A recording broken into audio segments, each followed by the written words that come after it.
Merci d'avoir accepté de discuter un petit peu avec nous et de nous faire part de ton parcours. Je pense que je vais te laisser te présenter, tu le feras sûrement mieux que moi. Et voilà, j'aurais voulu savoir un peu d'où tu viens, qu'est-ce qui t'a amené à être ici, quel a été ton parcours jusqu'à maintenant et comment on se retrouve ici à cet événement. Ok, déjà merci pour l'invitation. Moi je m'appelle Mathieu, je suis issu de Nancy, plutôt nord de la France. Ouais. J'ai un parcours assez bancaire, assez finance, j'ai fait des études vraiment portées sur ça. Et j'ai exercé mon master côté Luxembourg, Ok, parce que pour moi c'était une place financière plutôt importante, que ce soit au niveau européen et au niveau international. J'ai pu apprendre sur le private equity, mais également l'assurance vie luxembourgeoise. ok. Et après, je me suis tourné plutôt sur la Suisse, dans une idée un peu de cadre de vie. C'est pas mal, du coup, t'es quand même passé par le Luxembourg. Mhm. Finalement, dans les finances, ça coulait un peu de source. T'as eu cette envie d'aller découvrir ce qui se passait là-bas, j'imagine. C'est ça, Qu'est-ce que t'en tires de cette expérience? du positif. Je pense que c'était un peu une suite logique dans le milieu de la finance. Ouais. On parle beaucoup du Luxembourg, Oui. que ce soit en Europe ou à l'international, sur tout ce qui est milieu back, middle ou front office. Donc moi qui suis plutôt issu d'un milieu bancaire, que ce soit familial ou même dans ce que je souhaitais faire, c'était pour moi une suite logique dans mes études, surtout quand on parle de finance. Forcément. Au-delà de ce qu'on peut entendre sur la Suisse, le Luxembourg c'est vraiment une place importante. Finalement, du Luxembourg, t'es venu jusqu'en Suisse maintenant. Ça fait combien de temps que t'es arrivé sur le territoire helvétique? Alors sur le territoire helvétique, je suis arrivé en septembre. Ok, ça fait récent.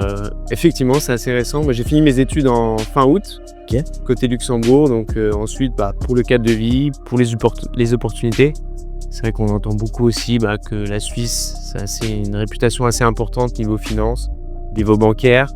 Ça me permettait une autre expérience, découvrir aussi autre chose que ce que j'ai pu voir côté France, côté Luxembourg. Donc c'est pour ça que je me suis aussi rapproché côté Suisse.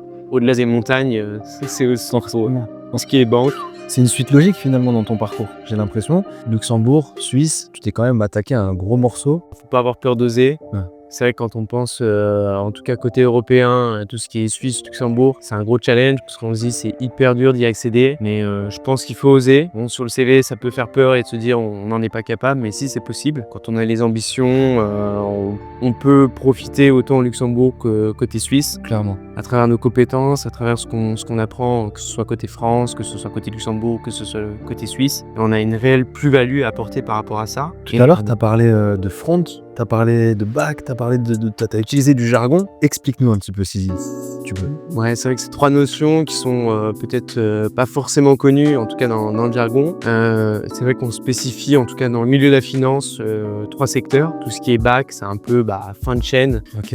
On n'est pas vraiment en relation directe avec le client, mais on reste dans l'écosystème et dans la chaîne qui permet effectivement tout le suivi par rapport au client. Donc là, c'est vraiment back office, on est vraiment derrière la chaîne, plus en rapport avec les banques, pas forcément avec le client. Ok. Middle office, on peut avoir un rapport relationnel, que ce soit avec le client ou d'intermédiaire avec certaines banques ou clients. Et tout ce qui est front office, on va retrouver tout ce qui est milieu sales, Ok.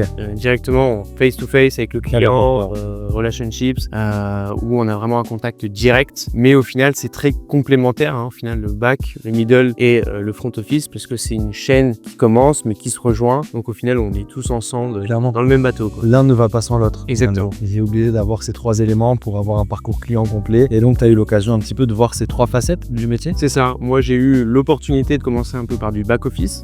J'ai travaillé en tant que fund accounting, donc tout ce qui est compta de fonds. Ok. Donc nous, on était vraiment fin de chaîne. C'est vrai que c'est ce qui nous permettait en fait de travailler avec tous les services, autant le front office que le middle office, et donc comprendre tout l'écosystème, même si on n'était pas en direct lien avec le client. Et ensuite, j'ai pu travailler avec le middle office. J'étais dans le private equity. Ça, c'est aussi me permettait en fait d'avoir un premier point avec le client, des échanges avec lui sur ce qu'il avait besoin, et en étant aussi en lien avec le back office. Forcément. Donc c'est aussi important pour comprendre un peu tous les maillons de la chaîne. Et Clairement. private equity, c'est tout ce qui va concerner en fait les marchés non cotés. Ok. Aujourd'hui, en finance traditionnelle, on entend beaucoup parler des marchés financiers, tout ce qui va toucher aux actions. On parle beaucoup aujourd'hui, surtout cette année avec un peu Donald Trump, les marchés, le CAC 40, le Nasdaq, le S&P 500. On va toucher à des actions. Le private equity, pour résumer sont simplement, c'est vraiment des entreprises qui sont non cotées, qui ne sont pas sur le marché, mais qui souhaitent attirer des capitaux pour justement se développer et grandir outre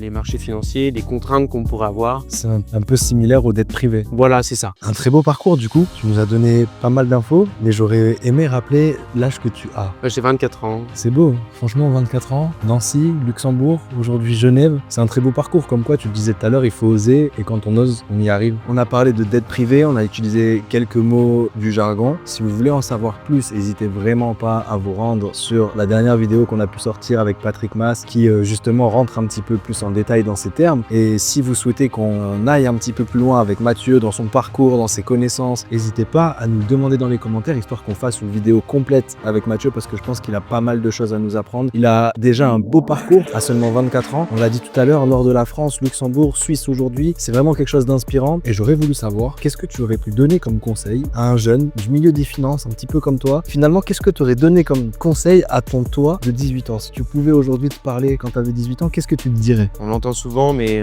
c'est vraiment oser. C'est vrai que quand on pense à Luxembourg, Genève, on se dit tout de suite non, j'ai pas postulé, c'est trop compliqué. Et au final, moi, j'ai pas forcément fait les plus grandes écoles, j'ai pas forcément le plus grand parcours qu'on puisse retrouver en finance. Et pourtant, j'ai pu accéder à des stages, des contrats, que ce soit au Luxembourg ou en Suisse, à Genève. Donc c'est vraiment oser. Si on aime ce qu'on fait, ça se verra forcément en entretien. Donc de pas hésiter effectivement à postuler, même si des fois ça peut prendre du temps. On sait que, et on l'entend beaucoup, le marché, que ce soit au Luxembourg ou à Genève ou en Suisse en général, est fermé. Quand on aime ce qu'on fait, les recruteurs vont le ressentir. Et donc faut oser et faut se prendre des murs. Ça fait aussi partie de l'apprentissage. Mais au moins on apprend, on se relève. Et aujourd'hui, si j'en suis là, c'est que c'est possible. Et que j'encourage toute personne qui aime la finance, qui a fait des études dans la finance, qui veut se lancer, de continuer à se battre, même si y a des refus. Ça fait partie de la vie. Et au final, on arrive à rebondir, de continuer, et qu'on peut toujours arriver à trouver quelque chose. Foncez. S'il y a quelque chose à dire, c'est ça. Foncez. Si vous avez un rêve, un objectif, allez-y. Vous allez réussir à l'atteindre. Il n'y a pas de limite aujourd'hui, seulement les limites que vous vous imposez. Donc allez-y. Et tu as été très humble.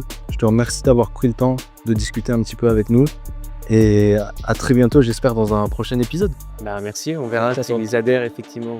Mettez-le en commentaire si vous voulez revoir Mathieu un petit peu plus en détail et connaître un petit peu plus d'informations sur son parcours.